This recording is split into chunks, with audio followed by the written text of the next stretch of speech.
So again, unfortunately, one of my older rigs, and the reel was putting, the fish was putting such a stress on the reel that after a while the reel started seizing up. This was an older reel, unfortunately. His equipment malfunction is my fault. I mean, of course, you never want that to happen, but I had two rods. One was the newer reel, one was the older, and unfortunately it hit the older one, and by the time I was trying to reel it in, the reel seized. It absolutely seized. I was actually trying to reel in this fish, just turning the spool on my reel. That's how seized up it was. And I was in a point by the reeds, and the fish very confidently just went around the corner, went around the turn, right into the reeds, and there was nothing I could do. I held the pole out, and he or she got away.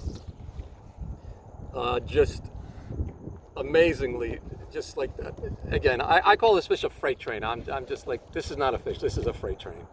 I've caught big fish before, big striped bass, other big reds. This was definitely the biggest red drum I've ever hooked into, and I would guess to say that it gave him a run for the money for some of the big striped bass I've caught.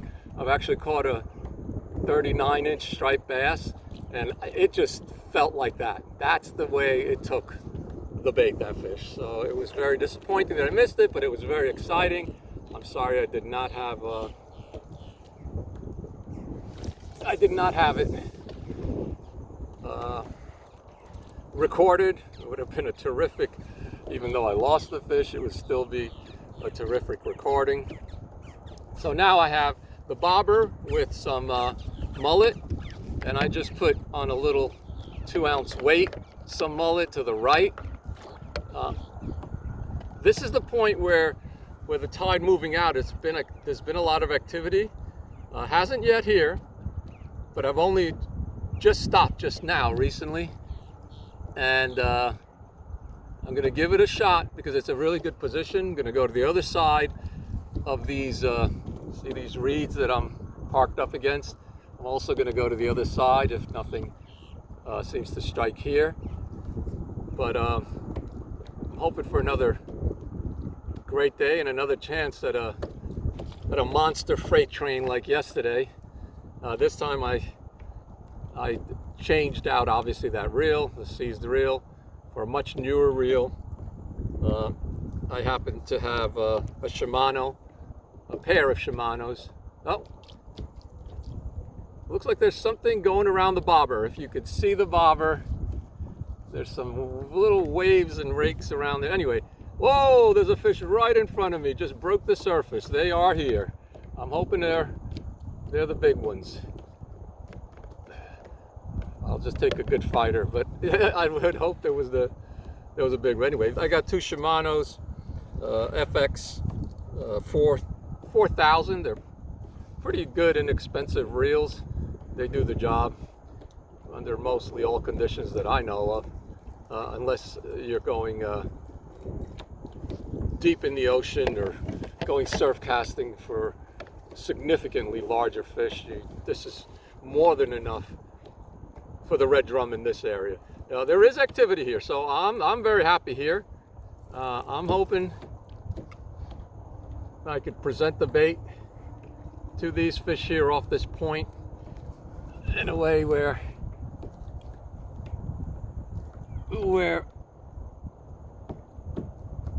it looks appealing. I hope so, at least. So I went on 0.5 magnitude, so you can see a little further away, a little, hopefully a little better. So I'm actually surprised that the bobber hasn't gotten hit yet in that area. It could be that I have it set too high. In other words, well, in other words, the line to, the leader to the bait may be slightly too high up in towards the surface. I only have about, I don't know, 20 inches from the bobber to the bait. And that's usually good for very shallow water, but I have a feeling that's slightly deeper here, maybe 3-4 feet.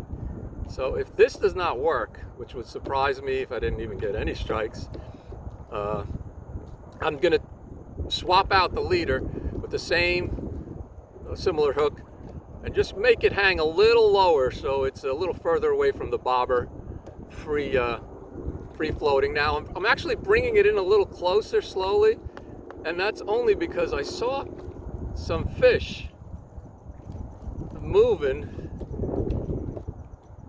closer to me, right off this point. So I'm going to leave the bobber right there. I'm going to reel this in and cast the mullet on the weight, which I'll show you what it looks like. Here's the mullet on the weight. That's what it looks like. You pierce the skin both sides. Nice big chunk of mullet, nice big hook. Big fish, big hook, big bait. That's what you do if you want to catch big fish. So I'm going to go out on the flats a little further away from the reeds, simply because I saw some activity that way. Leave the bobber there, and let's see what happens. So this one's going way out there. That's good. That's exactly where I wanted it. It's not very deep over there.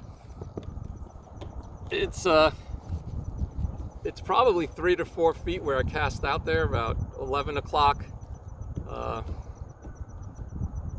40 yards out the most, 35, 40 yards out. It's not very deep, but I got a weight, big chunk of of mullet, hoping that does the trick. If not, I actually used the cast net right before I left also, besides the big mullet that I did buy at the store.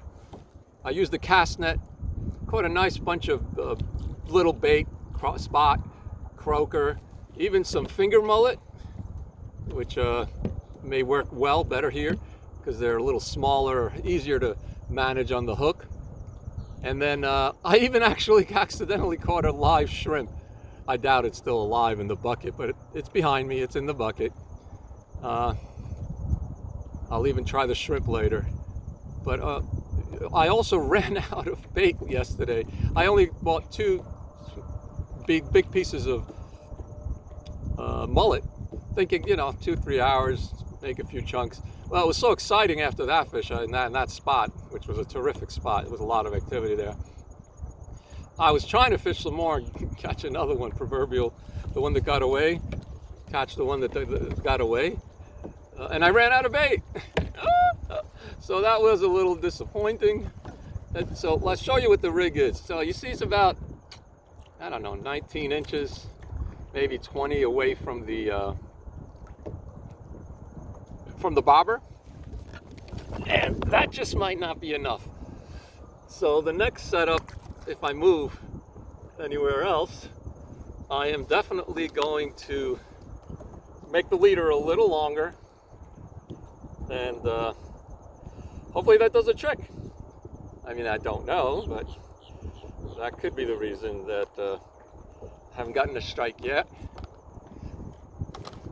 Maybe I should just work on my technique. So I have a weight, mullet, I have the bobber. They haven't hit anything yet, which I'm very surprised. Maybe they're not feeding quite as much here as I would think.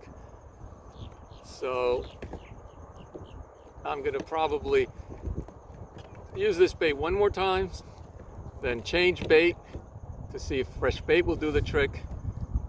But just because it doesn't have a lot of blood and guts right now, it's been in the water for a few minutes, doesn't mean it's not viable. It's just, all it means is that, I just feel a lot more confident when you got a fresh piece of bait throwing off more scent, blood, guts, down tide, downwind, down tide in this case, left to right. Fish, do smell as much as they see more, especially red drum. They go by feel and smell on usually the bottom, and the bloodier, muckier, muck muck chunk of bait you have in the soup. It's like a tea bag. You have an old used tea bag, it's going to make very weak tea. You get 1 or 2 brand new tea bags, dunk them in the hot water, you get some powerful tea. So that's exactly what I'm looking for. Some powerful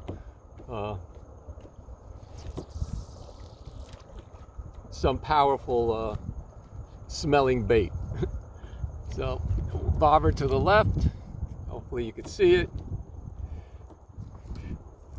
Sinker, to the right. Oh, they're right near there. So if I don't get a strike on this bobber soon, all that means is that it's probably too close. The bait, the leader is too close to the surface. So I am going to keep my eye out on that. I have a feeling. There we go, something's happening. That might have been a crab. You don't want the crabs to get it, so it's low enough in the tide, in the marsh where the crab is getting it. Crabs actually, they don't only feed on the bottom. If they see something they know they want, they will swim up a few feet and try to grab it and bring it back down. I've seen crabs act more like fish than aggressive predatory fish than crabs. So this one, getting the feeling the crab was tugging on it, even though I got a bobber. It must not be that deep right there. Maybe there were bait fish. Maybe there were not any. Well, that looked like bait fish that just jumped right behind my bobber. Maybe there are more bait fish, nothing big, feeding here, which would make sense if that's the case, and I haven't gotten a strike yet. They also said if you can move this bobber, that sometimes it has a little metal, 2 little metal balls on the post, and what that does is it sort of rattles a little. So that's the other sense that fish use. Obviously sight, smell, and sound. The bait is still viable. I'm just kind of disappointed nothing has happened yet. I'll give it one more shot. Just be patient. I'm not being patient. I'm reeling it in. Oh, there we go. There's some waves right behind my bobber. So it could be smaller bait fish that just obviously sort of tricking me. If there were puppy drums, smaller red drum, even though the bait is so big and the hook is so big, that wouldn't scare them. They would actually be tugging on it. They would be pulling on it a bit. I'm not seeing it happen here. Perhaps it's so shallow it's dragging the bottom, but I just have a feeling I'm just not getting my technique here, or they're not feeding for some reason. I'm not going to commit all day here, obviously. It's just such a good point, area to fish before. I've had such success here, and with the tide rolling, there we go, something's pulling it, but it's really small. It's kind of surprising. A freight train hasn't hit this one.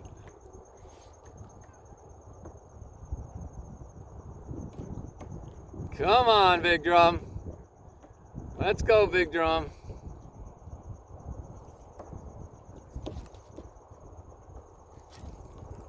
Wait, look at that. I got a crab. Watch. Watch the crab. You want to see the crab? I told you it's a crab. Ah! He let go, the little bastard. Okay, so I got a plan. I'm going to move forward just a little so I could get off a little forward. Set the anchor a little bit different. I want to be closer to the point so I could actually fish both sides. So I have the reeds to the right of me. I want to go out a little bit more. I'm going to throw the anchor to my left. That's it. Throw it out as far as I can. and try to fish both points. So I'm going to change the bait on the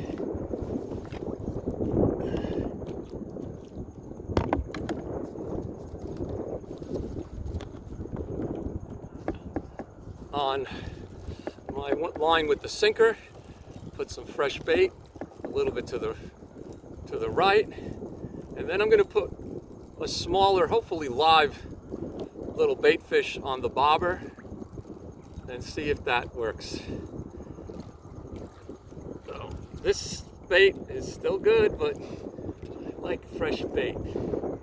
Nah, this is fresh. This is fine. It's not the bait. It's just they're not feeding on this right now. Does not mean they won't be in a few minutes. So I'm gonna reverse, go a little to the right with the weight.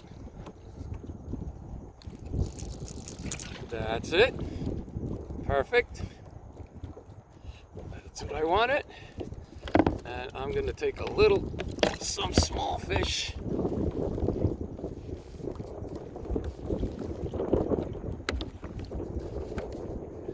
Oh, that's perfect.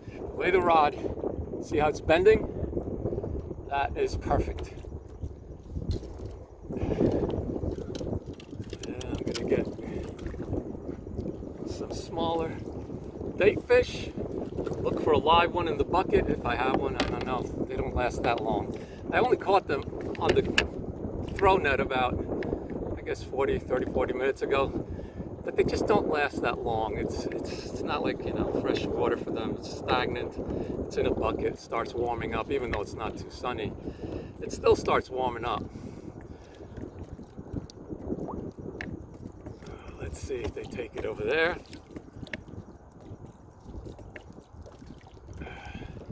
I'm going to save this piece of bait, even though I have a lot of bait. I never want to have that happen to me again, run out of bait when I'm in an exciting place.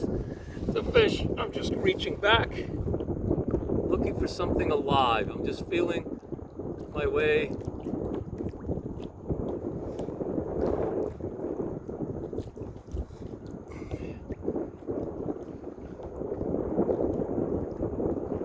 Yeah, they're not alive. They don't look like they're alive. That's okay. Oh, there's one that's a little alive. That's good enough.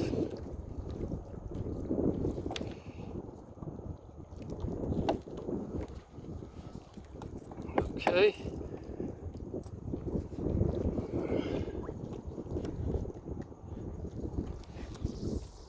Perfect. Bobber there. Weight to the left. Can you see the bobber? Hopefully you can. Yeah, I guess you can now. And you can also see the rod tip in case you see it. That's a perfect place. See how taut that is? That's really good. So smaller bait on the bobber right in front of me, because this point looks very good. There's no way I'd spook him here. I'm sort of in the marsh. Unless they could hear, they don't like what I'm saying. I'm not spooking these fish anytime soon. And I just have to be patient.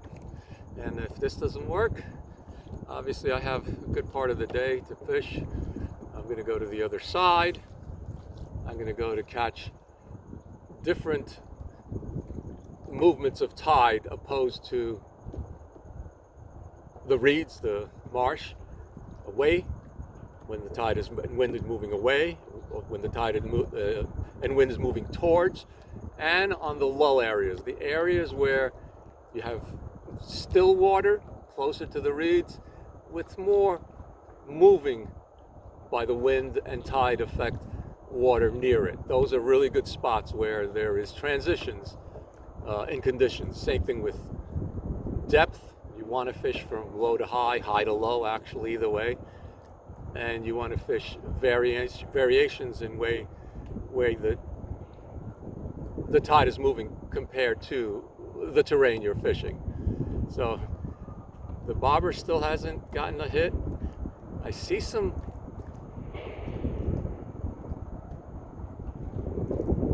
little movement on the surface. There we go again, right near to the right of the bobber. It's either these are not red drum, or they're just not interested in what's on the menu. See the bait fish moving? I think bait fish is afraid of my bobber. Yep.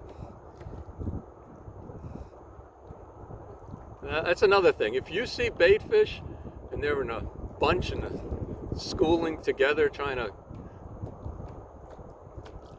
thwart predator, then there's fish. If they're just hanging around, they're just having fun, the bait fish themselves are actually feeding maybe, that's not a good sign. That might not be any bait fish, any predatory fish chasing them.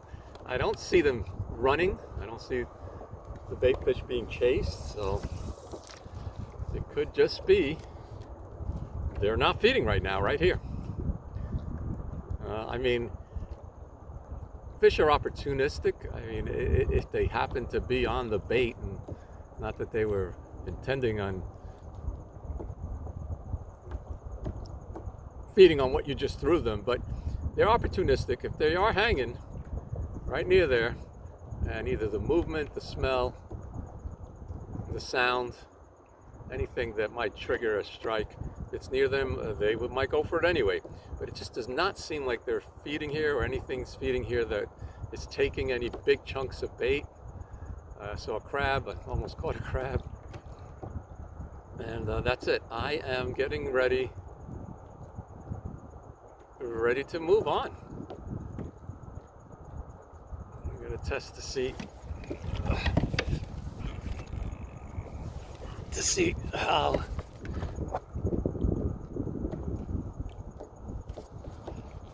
the bait looks with the weight.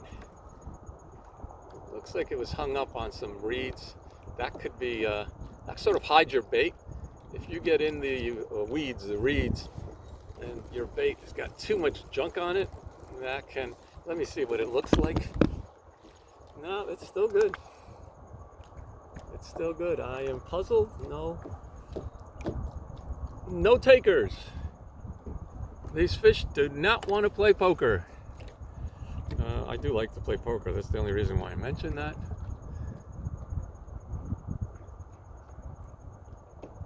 So this is decision time.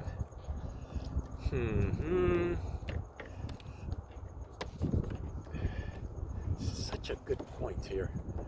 It's such a good point.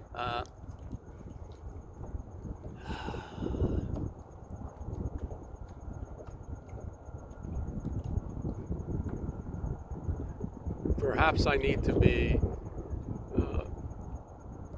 instead of upwind, a downwind from some area. All right, I'm going to do one last thing. Throw this out while I get plan my next rig. Throw it out there. Get ready. I'm going to get a longer leader ready.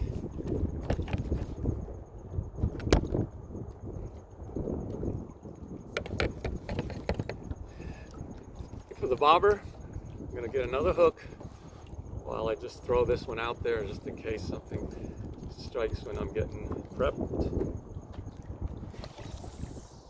There you go. Give it one more shot. Now this is the last time when I caught the big, 23 incher, that's pretty big. I'm looking for a lot more. I want the 27 inch to take home or a citation. 35, 40, obviously they have those too. So I'd hate to lose a fish here, but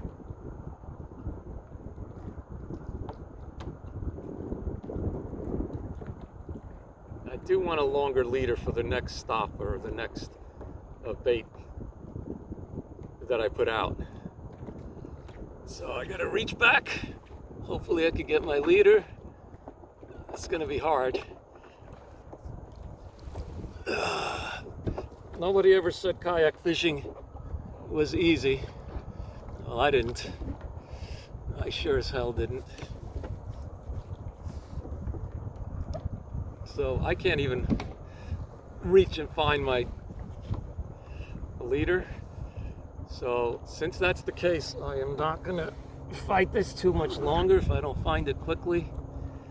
Simply because I'm out on a kayak. I'm not on land, but I could just get up, get out of the kayak, and look for what I'm missing. I mean, I just can't do that.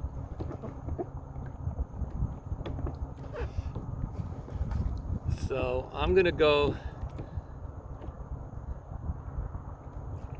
to another spot. If something does not happen very quickly. So this technique, both of these techniques actually worked. The other 3 times that I've been in this area, produced fish, although only keepers twice, the 23-incher and the 20-incher. Even yesterday, I got 2 shorts and the freight train. So this method, it's not the method, it's something else. It's either the exact place I am, what the fish are doing in this area. It can't be that they wouldn't want mullet. That cannot be. I mean, they might be feeding on shrimp or something, some other bait fish, but that does not preclude them from taking mullet or other fish. Just does not preclude them. My guess is it's just this spot is not producing today for now. So what I am going to do is go to the other side, catch a totally different tide and wind combination than I have. So you can see here, the wind and tide is moving, facing, I'm downwind of the wind and tide. The reeds are on my left. See the reeds, I'm on the point, and everything's coming to me. It's calm right where I am because the land is sort of protecting me from bouncing around, getting pushed. But right around this point, as you can see, look at the water moving to the right of me. That is a really good condition normally. So that's what's throwing me off here. I'm not happy that I haven't had even a strike. I mean, I did have a crab strike. So I am kind of disappointed, and that's why I'm considering moving. It's not that this isn't a good spot, it obviously is. So before I go there, wherever I'm gonna go, I am gonna cut some bait, fresh bait. So I am totally ready when I get there. I will look for the surface activity that I normally do as I'm coming up on something. I do want to see something breaking the surface, some fin, something, some bait fish moving. I want to see some movement of the tide in the way that I'm anticipating. There's a whole bunch of things that I think of when I fish. But the number one thing right now is I want a big, fresh new chunk of mullet. Mullet. See, the mullet is bad in haircuts, but not in bait. Mullet is a good thing in bait. So, bear with me. I'm gonna cut a piece with some guts. There you go. Nice and fresh. Saving the other pieces anyway. And the reason is that in case I ever run out, I would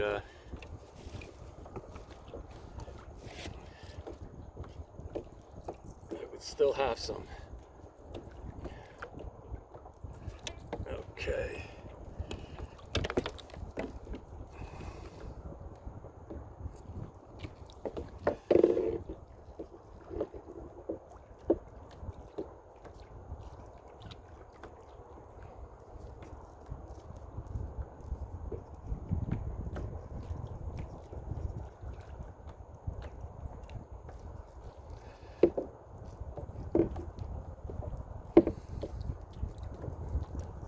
Okay, so the bait is all ready.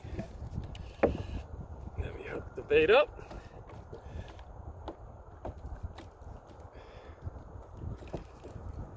There's the bait. I'll put some on this one too.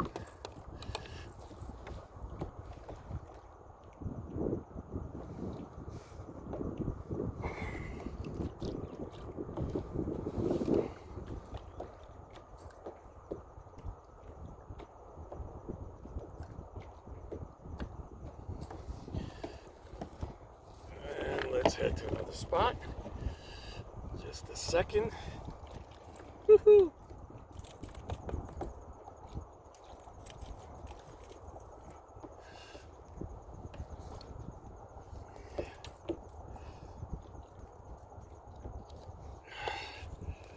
Okay.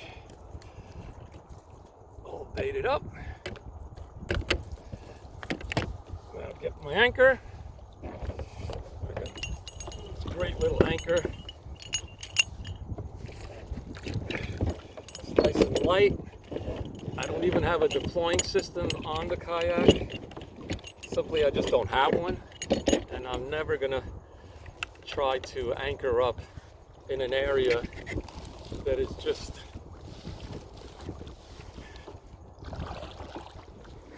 never going to try to anchor up in an area that is just the tide or wind is just moving too fast to hold. I would never do that. It's just a struggle. Looking out. This is bait fish. This is bait fish. I'm looking for something different.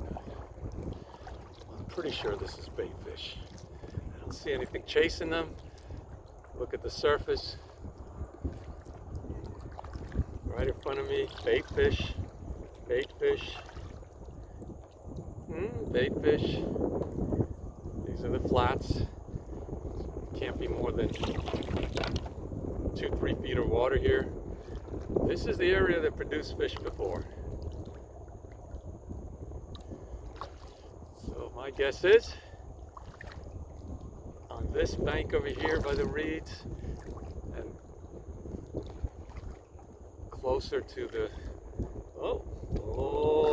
just to the left of me, I definitely saw some movement. Let's try that.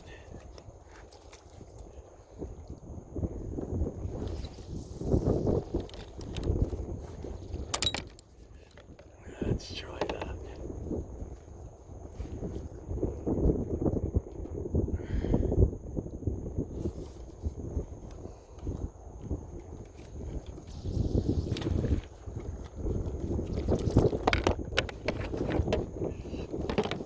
Okay, so I got, let's see if the anchor will hold on this too. I doubt it, but I'm just curious if it would.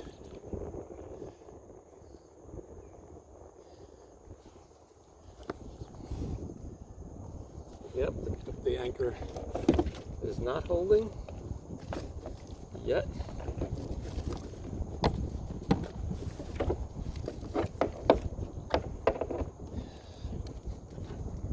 It's still moving me. Yep, it's still moving me. It hasn't grabbed. See, not even.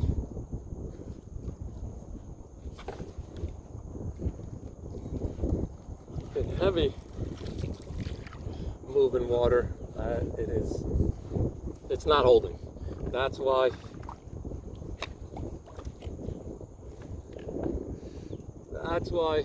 unless you have a big anchor and a system for attaching it and deploying it to the right, left, I'm gonna let the tide just bring me up against this marsh and fish from here. It's sort of protected again. Can't push me much more than this. And I'm just gonna try this spot with the bait that I just cut, just for a little while. Let's see what happens here. I'm gonna point the camera towards the front of me a little better. Sorry, I'm working with my gear right now.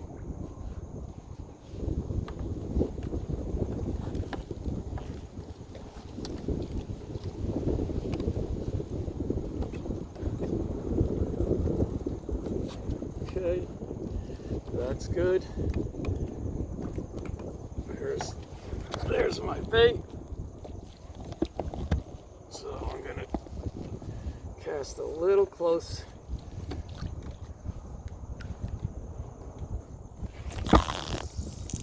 Perfect. Perfect. That's where I wanted it. And I'm not gonna put this on the kayak. I'm gonna just hold it to see if I get a strike. I want to be ready for it this time. I just want to be ready.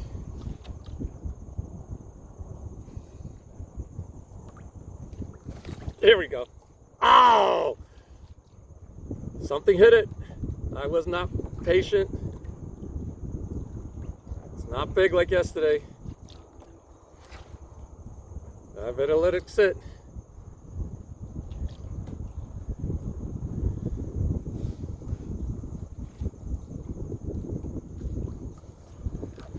That was exciting.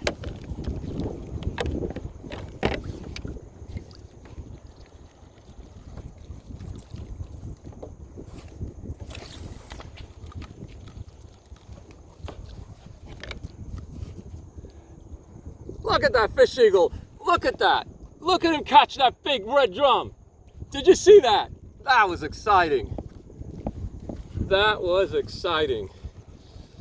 Let me see if my bait is in pieces. I got hit pretty hard. Yep, took a piece of it off. That's okay, this is still good. I'm just gonna get the weeds off, the reeds off.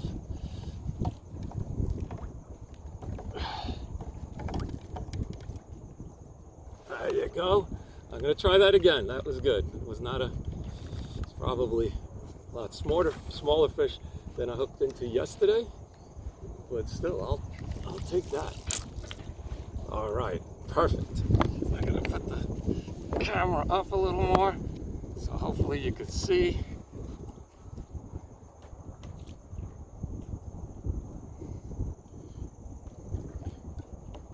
Since the tide and wind is pushing up against the shore, the reeds, it's probably creating, this fish is taking really a weird way. This does not feel like a red drum. It's very small. That's what it is, this one. I'm gonna be patient until it goes on a run. I'm not going to try to set the hook until I truly think it's got it in its mouth and is going with it. These these small little tugs, I'm getting the feeling that the fish is not committed to taking the whole bait. Or it's so small, the bait is so big, it is trying to strip the bait or maul it or move it a little, as opposed to a big fish just gulping it in, committing to it, closing its mouth, starting to pull, and that's when I would set the hook. Just didn't feel like it had committed to taking the bait the way I'd like a big chunk of bait. I tried to set the hook a couple of times early and obviously wasn't having success, and that's why I'm letting the fish run. Give them free rein of the bait. See, they're hitting the bait, they're chunking it up a bit. Let's see. Right there. Right behind the reeds. If there's a big fish by the reeds there, hopefully you could sniff and the bait. See the bait? Be the bait. See the bait? Be the bait. The only problem with fishing this close to the marsh and reeds is, like yesterday, the smart, strong fish, after I wasn't able to bring him in because of my reel seized. Fish will take you straight around the point, straight into the reeds and weeds, and try to purposely tangle you to get the line off them. I mean, it's not like they know what you're doing, but when they feel like they're pulling something, they cannot get away from this thing that's in their mouth. They shake, they run, they go right, they go left. And in desperation, I guess this one yesterday did the smart thing. That's probably why it's such a big fish, smart old fish. It survived because it knows these tricks. It went straight barreling into the reeds around a similar point like this, downwind instead of upwind, and it was gone. Fish was gone. think of this that I have right here. Think of the exact opposite. If I was on that point, fishing towards the direction where my kayak is, and it just brought the bait around this point, around these weeds, and that's how I lost it. Aside from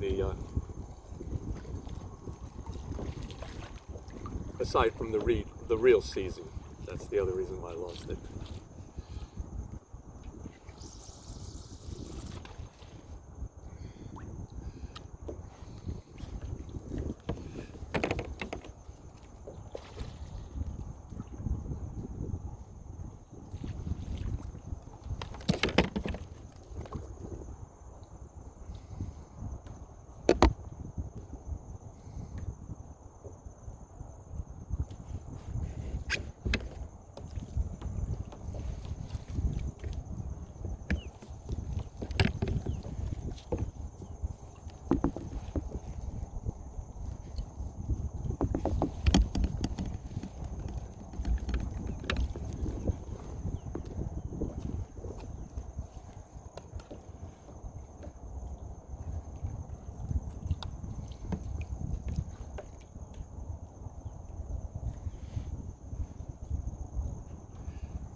Got some more small bait with a bobber.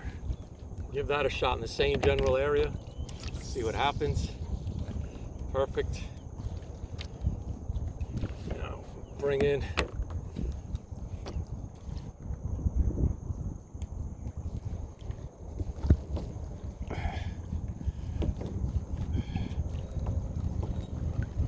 my chunk of mullet. Oh, hooked up my own line. I got too close to my line. There you go. That's released. That was not smart. I almost lost my phone in the water.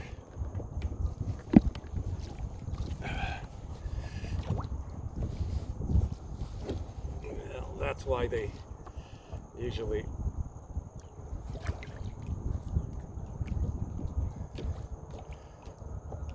don't try to fish two different rods and two different techniques at the same time. It's really hard to manage, and I do mean really hard to manage.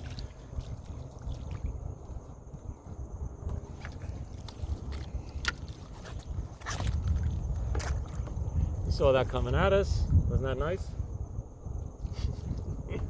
I try to avoid getting hooked up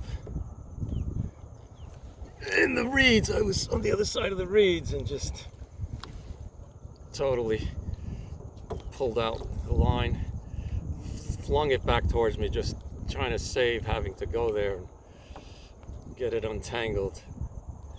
So my objective was to throw this just on the other side of these reeds in that spot.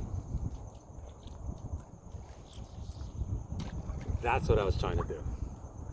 That's exactly what I was trying to do. I'm going to leave it there. I am going to be patient.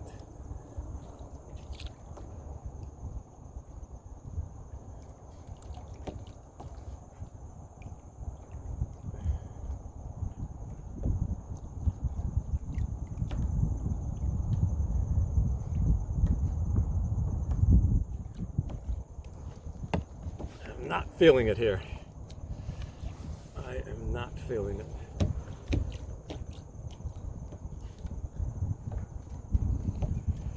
I gotta find that leader and get my equipment.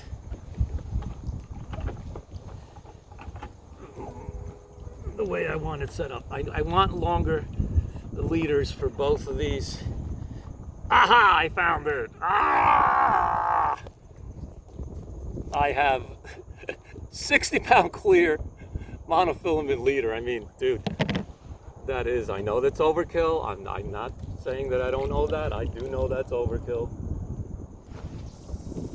Believe me, I do know that. So, what I'm gonna do is put this on the